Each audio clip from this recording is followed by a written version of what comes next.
soir intervenir à cette conférence de cette structure des Afroud à l'occasion de l'ensemble des événements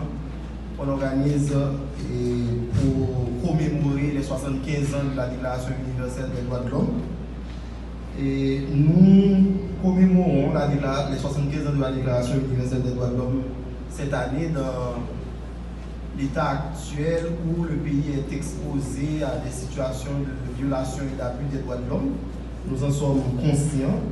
Et c'est à ce titre aussi que, très honoré d'être avec deux confrères,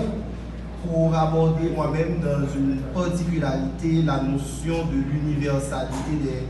des droits de l'homme dans le contexte haïtien. Naturellement, on m'avait demandé aussi de parler de la traite en rapport avec la presse, la question de la traite des personnes en rapport avec la presse. S'il y a quelques précisions à faire, je tiens d'abord à dire que la question en rapport à la traite des personnes comme une des violations des droits de l'homme en Haïti est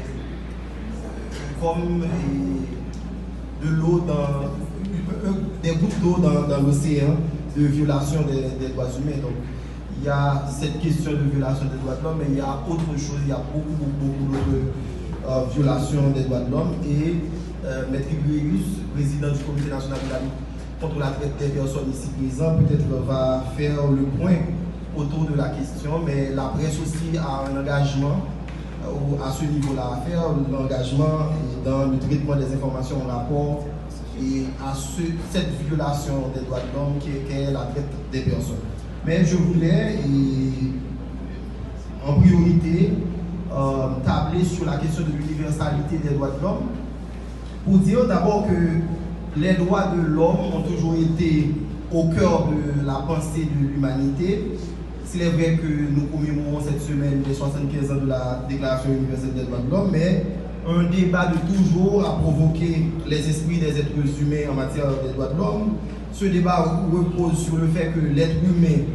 ne devait-il pas, on se pose la question, on s'interroge sur le fait que l'être humain ne devait-il pas être un privilégié, en ce sens qu'il soit, pour certains, né avec des prérogatives, né avec des droits qui sont reconnus comme étant des droits naturels à l'être humain. Donc 75 ans déjà depuis la Déclaration universelle des droits de l'homme, c'est à partir de cette déclaration, dans le contexte du droit positif, cette déclaration va mettre fin dans ce que les avocats auraient appelé stricto sensu, au sens strict, au débat, à ce débat pertinent sur l'existence des droits et des obligations qui sont accolées à un être juste parce qu'il est humain. Maintenant, il faut aussi mettre en exergue toute cette terminologie, la terminologie du droit fondamental de la personne, de liberté publique, et des libertés publiques essentielles et aussi des droits qu'on va appeler des droits inaliénables et imprescriptibles.